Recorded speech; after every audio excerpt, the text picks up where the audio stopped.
बड़ी सुंदर लीला हमारे ब्रज में बताते हैं कि जो ठाकुर जी के चरण देख लेता है उसको नरक नहीं जाना पड़ता, उसको नरक के दर्शन नहीं करने पड़ते। तो एक दिन यमुना जी ठाकुर जी से बोले कि हमारे भैया आपसे मिलने आए, मतलब ठाकुर जी के साले साहब। कौन है ठाकुर जी के साले? यमराज। ठाकुर जी ने कहो भैया साले साहब कैसे आए? बोले आप तो हमारा व्यापार बंद कराने के उम्मीद में हैं, आप तो चाहते हैं कि हमारा जो नरक है वो वहां के सब किवाड़ बंद हो जाएं। ठाकुर जी बोले क्यों? बोले बिल्कुल अनावृत निरावृत चरणों के दर्शन आप सबको करा देते हैं, लोग कुछ भी करके आते हैं आपके चरण देख लेते हैं और नरक दर्शन नहीं करना पड़ता। फिर संचिंतयेद भगवतश्चरणारविंदम वज्रांकुशध्वज सरोरुहलांचनाट्यम उत्तुंग रक्त विलसन नख चक्रवाल ज्योत्स्ना विराहत महद हृदयांधकारम। कपिल विभूति संवाद में भगवान कहते हैं चरण दर्शन की महिमा कितनी है। तब यमुना जी और श्री यमराज जी के सुख के लिए ठाकुर जी ने चरण दर्शन एक ही दिन अक्षय तृतीया के दिन, लेकिन हमारे ठाकुर जी बड़े चतुर हैं, ऐसी तिथि चुनी है चरण दर्शन कराने की, एक बार देख लो अक्षय हो जाता है कि अगर आज हमारे दर्शन, तो ठाकुर जी बोले एक दिन चरण दर्शन कराएंगे, तो यमराज जी बड़े खुश हो गए। लेकिन फिर भी यमराज जी के यमलोक में भीड़ नहीं हुई। यमराज जी बोले अब तो एक ही दिन दर्शन करा रहे हैं बिहारी जी, फिर क्यों भीड़ नहीं हो रही? तब पता किया कौन सी तिथि को करा रहे हैं, बोले अक्षय तृतीया को करा रहे हैं, इस दिन करने से अक्षय हो जाता है, इतना इतना गुना फल मिलता है कि एक जीवन में अगर एक बार चरण दर्शन कर लो, जीवन भर ना करे तो भी उसका कोई बाल बाका नहीं कर सकता, उसको एक ही बार में संपूर्ण जीवन का फल प्राप्त हो जाता है। और आज की भक्ति के आचार्य कौन है? श्री प्रहलाद जी महाराज। स्मरण भक्ति के आचार्य प्रहलाद जी महाराज, जिनके मुख से ही नवदा भक्ति का प्रवचन प्रकट हुआ है। प्रहलाद जी ही नवदा भक्ति का भाव अपने पूज्य पिताजी को सुनाते हैं। ये स्मरण भक्ति के आचार्य, बहुत ध्यान से सुनिएगा। नवदा भक्ति में कुछ भक्ति ऐसी हैं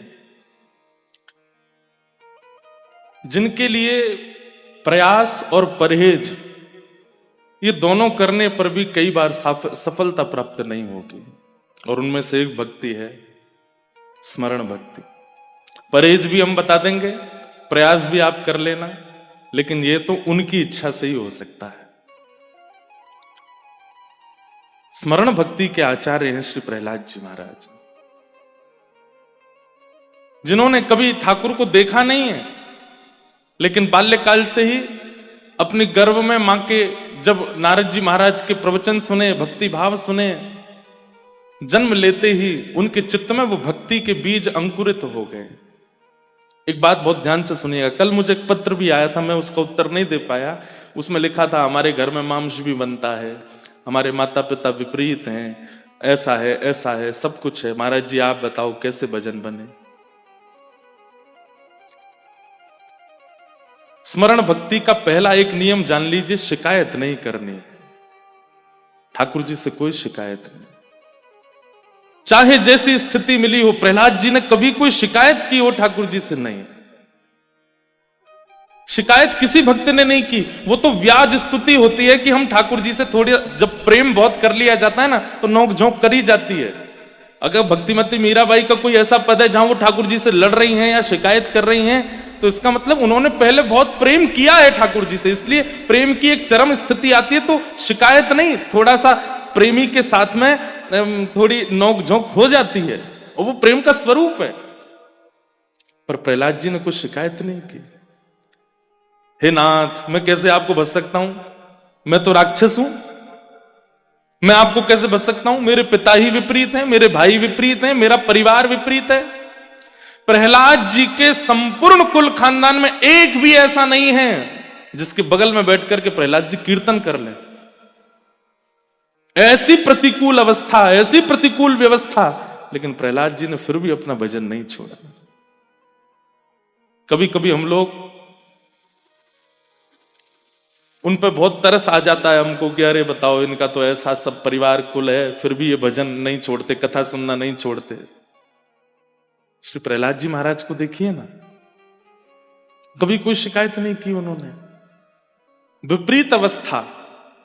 मैं कहा करता हूं, नाविक वो अच्छा नहीं जो अनुकूल धारा में नाव चला दे, नाविक तो वो अच्छा जो प्रतिकूल धारा में नाव को संभाल ले। और श्री प्रहलाद जी उस भक्ति में। अब देखो, प्रहलाद जी से एक दो चीजें सीखिए। पहली बात, शिकायत नहीं कि ठाकुर जी आपने, मैं क्या करूं, आपने मुझे ऐसा बनाया, आपने मेरा परिवार कुल खानदान सब ऐसा कर दिया, मैं कैसे भजन करूं। नहीं, कोई शिकायत नहीं।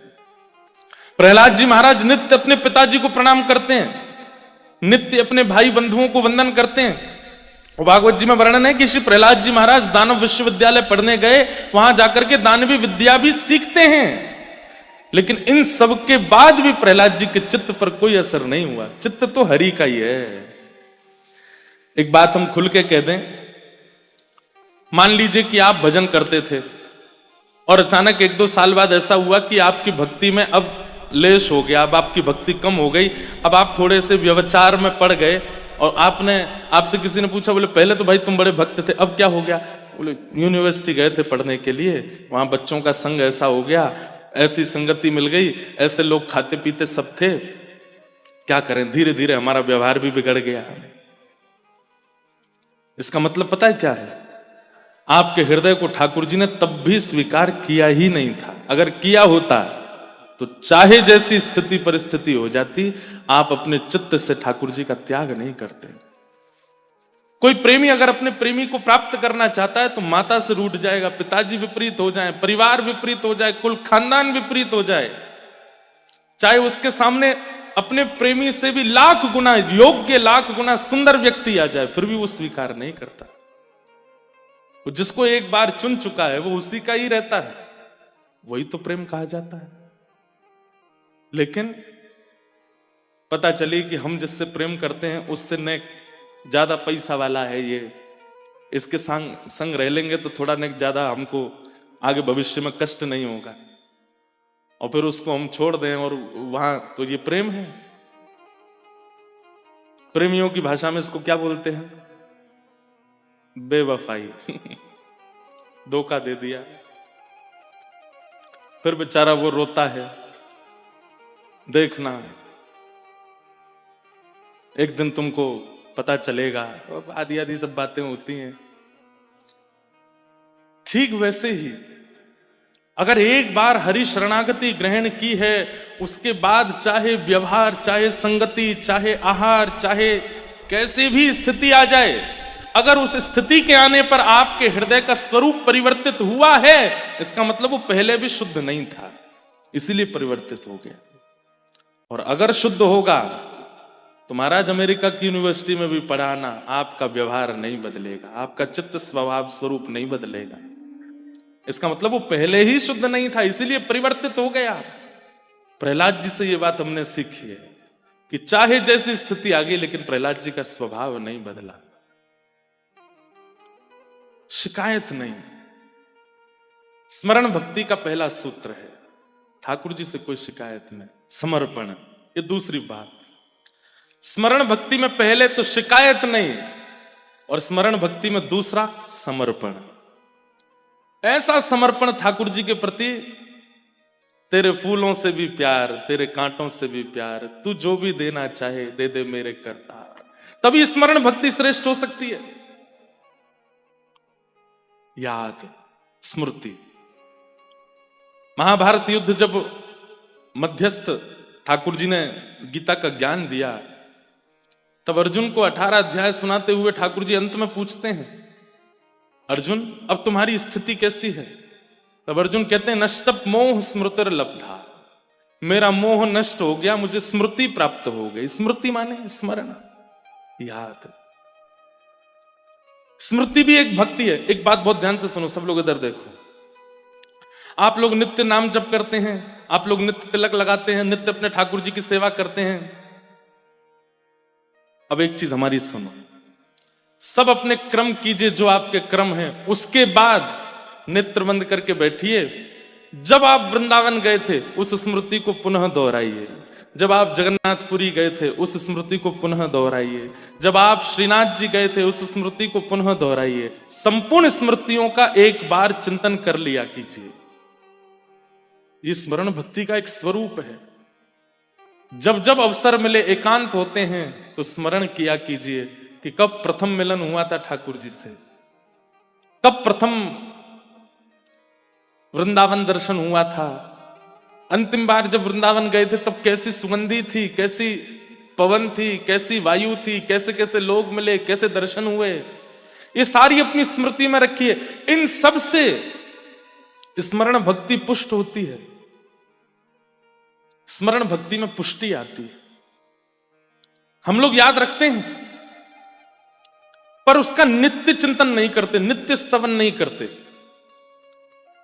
नित्य स्तवन नहीं होता। लिख लीजिएगा, अपनी भगवत दर्शन और धाम दर्शन और संत दर्शन की जो स्थिति है उसका नित्य चिंतन करो, नित्य स्मरण करो, नित्य याद करो, नित्य अपनी सद स्मृतियों को चिंतन किया कीजिए। हमने सुना है श्री रैदास जी महाराज, रैदास जी के चरित्र में ऐसा भाव आता है महाराज जी कि जब उनको ठाकुर जी प्राप्त हो गए और उनकी सेवा करते थे तो रैदास जी खूब भ्रमण करते थे, सब जगह धाम जाते थे, सब जगह दर्शन करते थे। ठाकुर कभी बद्रीनाथ गए, कभी द्वारिका गए, तो तीर्थों में ही भ्रमण करते रहते थे। लेकिन जब से उनके ठाकुर जी की सेवा विराजमान हुई घर में, तो सब जगह ठाकुर जी को ले जाना संभव नहीं हो पाता, प्रसाद और शुद्धि की व्यवस्था नहीं हो पाती थी। तो रैदास जी क्या करते, अपने ठाकुर जी को तैयार करते और तैयार करके मन विचार करते, जय जय आज कहाँ चलोगे घूमबे, चलो आपको बद्रीनाथ दर्शन करा लाते हैं। तो अपनी कुटिया की एक खिड़की के ऊपर लिख देते थे श्री बद्रीनाथ धाम, और अपने ठाकुर जी की चौकी उठाते, 2-4 बार बीच में घुमाते और श्री बद्रीनाथ धाम में ले जाके, ओहो बद्रीनाथ आ गए, क्या ठंडी बिहार चल रही है ठाकुर जी, देखो बर्फीले पहाड़ चारों ओर, अलकनंदा जी बह रही हैं, कितना सुंदर लग रहा है, आज पूरे दिन बद्रीनाथ में विराजे।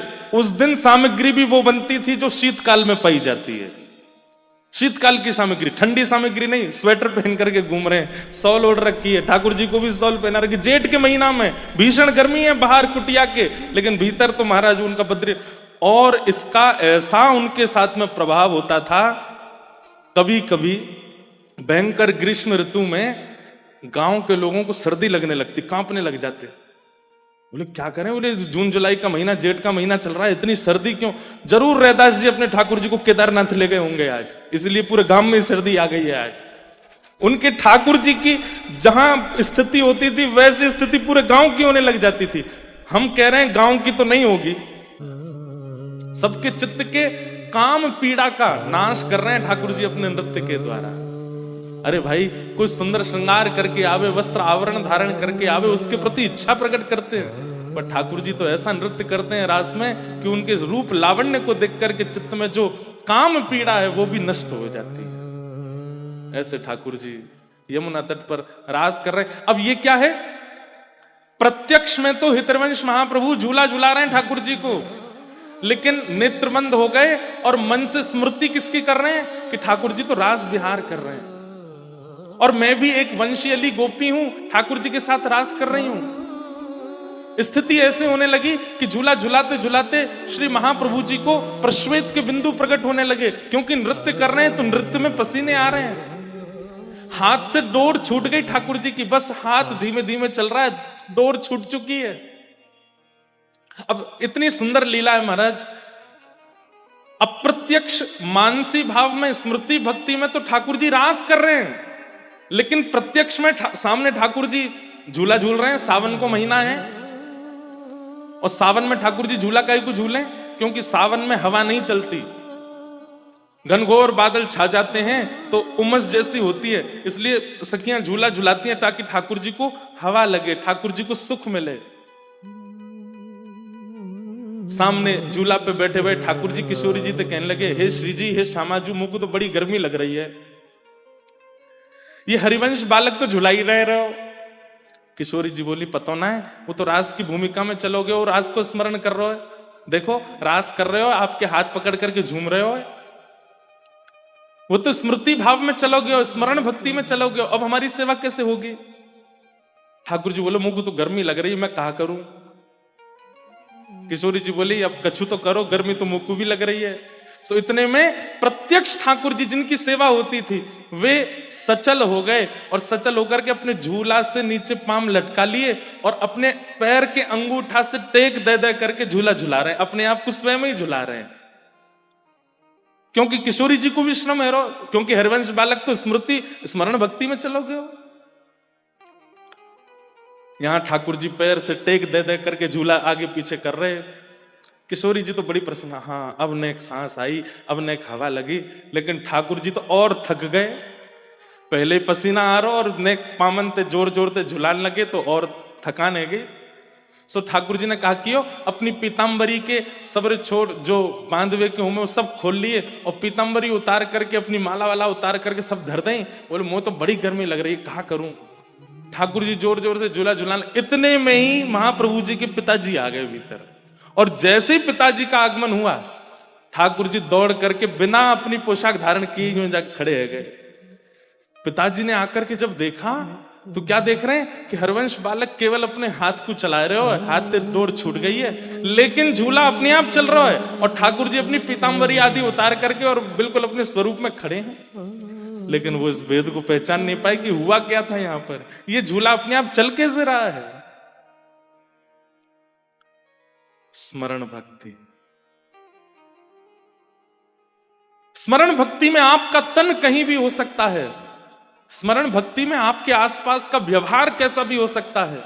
स्मरण भक्ति में आपके आसपास के लोग विचित्र हो सकते हैं, परंतु आपकी स्मरण भक्ति में यदि ताकत होगी तो आप देह से चाहे जहां बैठे हो, हृदय से, आत्मा से, मन से आप वृंदावन पहुंच जाओगे और वहां पर लीला का अनुभव करने लगोगे। स्मरण भक्ति में इतनी शक्ति है, आप जोधपुर में बैठ करके केवल ध्यान लगा करके अनुभव कर सकते हैं कि आज श्रीनाथ जी ने कैसी पोशाक धारण की होगी, आज वृंदावन बिहारी लाल जी का कैसा बंगला मनोरथ हो रहा होगा, आज श्री राधारमण लाल जी में कैसी विशेष सेवा हो रही होगी। ये जोधपुर में बैठे बैठे आप स्मरण भक्ति से कर सकते हैं। ये कोई चमत्कार नहीं है बंधुओं, चमत्कार के रूप में इसको मत लीजिएगा। इसका अभिप्राय ऐसा है कि स्मरण भक्ति इतनी पुष्ट हो जाती है, फिर आप जो विचार करते हैं वैसा ही हो रहा होता है वहां पर। ये कोई चमत्कार नहीं है। आपने अगर विचार कर लिया कि आज राधा वल्लभ जी ने पीली पोशाक पहनी हो तो पीली ही पहनी होगी। स्मरण भक्ति इतनी तीव्र हो जाती, फिर आपकी स्मृति में वही आता है जो है, उसके अलावा कुछ नहीं आएगा। पर इस स्मरण भक्ति को पुष्ट करना होगा और इसकी पुष्टि के लिए शिकायत नहीं, इसकी पुष्टि के लिए पूर्ण समर्पण ठाकुर जी के प्रति, और इसकी पुष्टि के लिए नित्य, जिस प्रकार दवाई बेनागा ली जाती है वैसे नित्य दवाई औषधि के रूप में नित्य सत्संग हो, नित्य। और सत्संग में भी ठाकुर जी की लीला का चिंतन, लीला का स्तवन, कोई ब्रज लीला, कोई रास लीला, कोई भाव लीला, ठाकुर जी की लीलाओं का। और अगर सत्संग श्रवण में नहीं मिलता, ऐसा हो नहीं सकता, इतने आधुनिक यंत्र आप सबके पास फोन है, रोज सत्संग मिले ना मिले ऐसा हो नहीं सकता।